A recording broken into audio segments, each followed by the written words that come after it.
Okay, so we're going to move on with our Russian Revolution. Last time we talked about some of the long-term causes, and today we're going to actually talk about how the revolution started, the reasons for it, and the series of disasters that caused the revolution. The first problem, mistake number one for the Tsar, was World War I. Poorly handled. A lot of Russian soldiers were killed in the war, poorly equipped, poorly led. The Tsar was not just a bad king, he was a pretty lousy general. And, a lot of people were very upset with the war effort. By the time 1917 rolled around, a lot of Russian soldiers were starting to refuse to fight. Okay, so that's mistake number one. Mistake number two, the Tsar dissolved the Duma. Now, the Duma was only an institution that really helped the wealthy, and he decided that he had enough of that. They criticized him too much, and there's a quote here. It talks about how, they're just stupid, let's just get rid of them. So that's mistake two. So one is the war. Two is shutting down the Duma. Third mistake, which is actually a critical mistake, is that he actually left the government to go lead the war effort.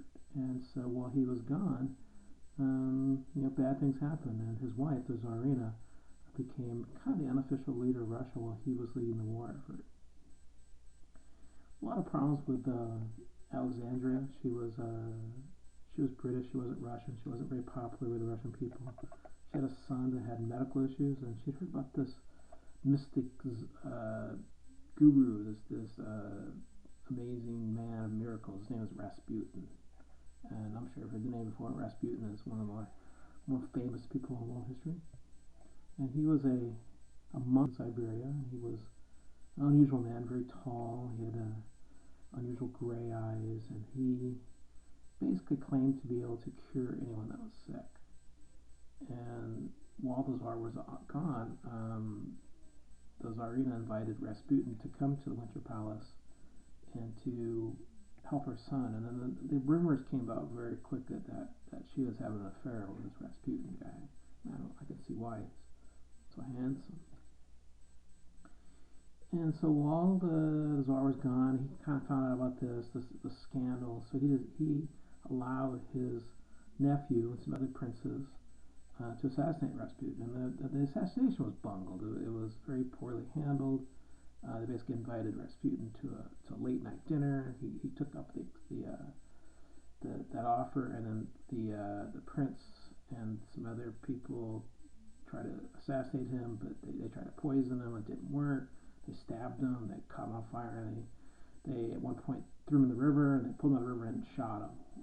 But the problem with this whole assassination just showed, that's mistake number four, that the royal family was completely inept. They couldn't even assassinate someone.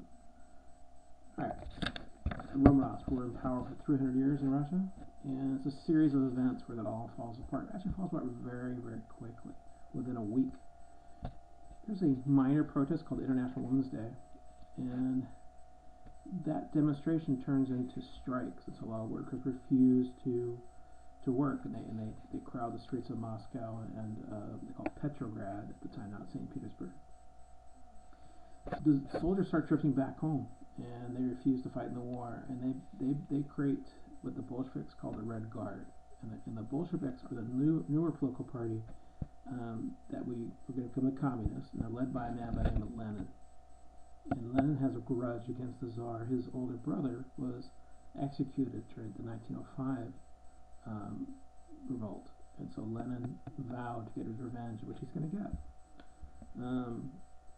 Meanwhile, while the Tsar is out losing to the Germans, a guy by the name of Kerensky creates a temporary government, provisional government.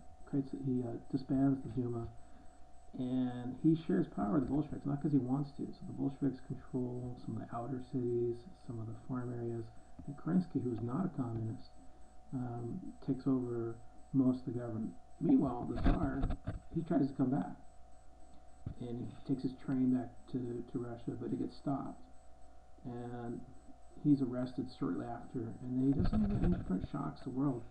Instead of fighting, he quits. That's it. He just quits, quits the job, He says, I don't want to be a czar. My son's not going to be czar. Maybe my brother wants a job.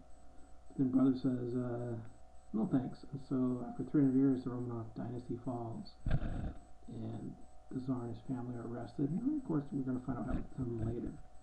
All right. Meanwhile, the Bolsheviks start to take more power, and they don't get complete power yet.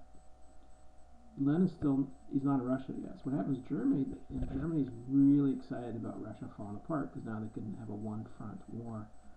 They have Lenin as basically a prisoner, and they allow him back to Russia on an infamous sealed train from Switzerland. And they send Lenin back kind of like a bad gift, and because they know Lenin's going to take over the Bolsheviks and get Russia out of the war.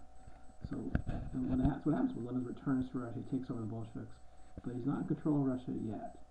Okay, this is going to be the next step. We'll talk about that on the next video.